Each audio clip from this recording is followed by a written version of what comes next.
کس نے کہا کہ موبائل کے اندر قرآن پڑھنا ناجائز ہے؟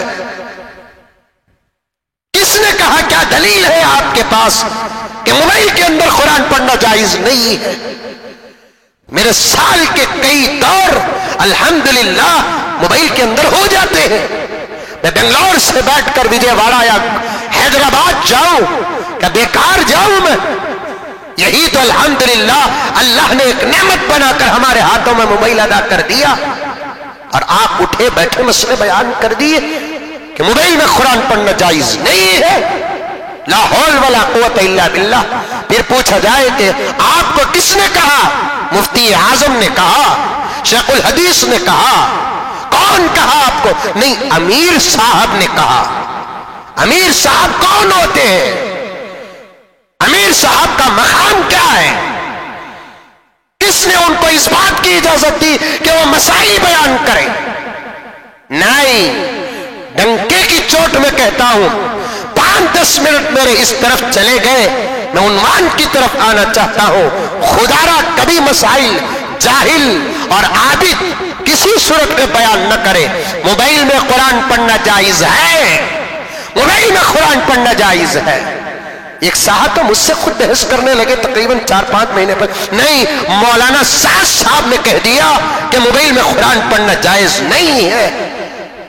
میں نے کہا کہ سعد صاحب جیسے ایک مولانا ہے، الحمدللہ میں بھی ایک مولانا ہوں. کیا سعد صاحب کے سامنے کوئی عالم نہیں، کوئی مفتی نہیں؟ اور یہ کس میں لکھا ہے کہ فلاں مولوی نے اگر فتویٰ دے دیا تو اس کے خلاف میں کوئی دوسرا نہیں دے سکتا؟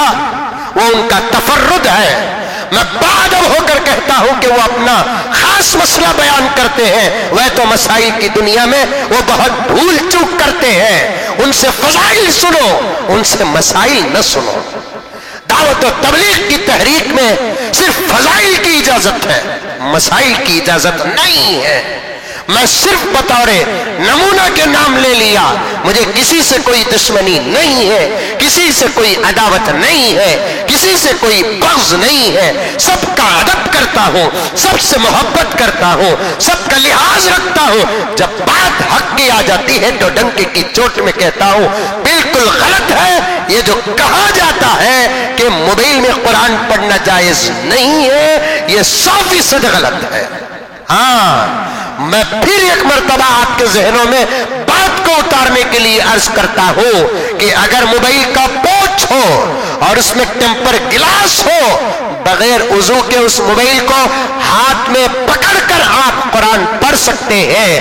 اگر موبائل میں پوچھ نہ ہو اور اس کا ٹیمپر گلاس نہ ہو اور آپ نے اس کے اسکرین میں قرآن شریف کو لے کر آ گیا تو اس وقت مفتیان کرام نے صاف طور پر لکھا ہے کہ ایسے موبائل کو ہاتھ لگانے کے لیے وضو کی ضرورت پڑتی ہے. لیکن یہ بات تو متفقہ ہے کہ قرآن پاک کو کبھی بغیر وضو کے ہاتھ نہ لگاؤ. نابالغ بچہ قرآن پاک کو بغیر وضو کے ہاتھ لگا سکتا ہے، لیکن بالغ عاقل مسلمان مرد یا عورت بغیر وضو کے قرآن پاک کو ہاتھ نہ لگائے. کئی بے برکتیاں ہمارے گھروں کے اندر صرف اس لیے ہوتی ہے کہ ہم اپنے گھروں کے اندر بغیر وضو کے قرآن کو ہاتھ لگا دیتے ہیں.